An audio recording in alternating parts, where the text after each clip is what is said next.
जळगाव जामोद तालुक्यातील भेडवड बुद्रुक येथील विठ्ठल समाधान लहुकर या 35 वर्षीय तरुण शेतकऱ्याने घरामध्ये गळफास घेऊन आत्महत्या केल्याची घटना 15 ऑगस्ट रोजी उघडीस आल्याने एकच खळबळ निर्माण झाली आहे।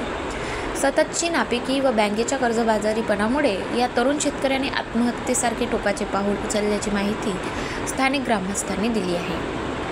या सदर शेतकऱ्याकडे 4 एकर शेती असून दरवर्षी वन्यप्राणी मोठ्या प्रमाणात शेतीचे नुकसान करतात। त्यामुळे परिसरातील बहुतांश शेतकरी त्रस्त झाले आहेत। तसेच निसर्गाच्या अनियमितपणामुळे सुद्धा शेती उत्पादनात कमालीची घट येत असल्याने विठ्ठल लहुकार या शेतकऱ्याची मनस्थिती खालावली होती।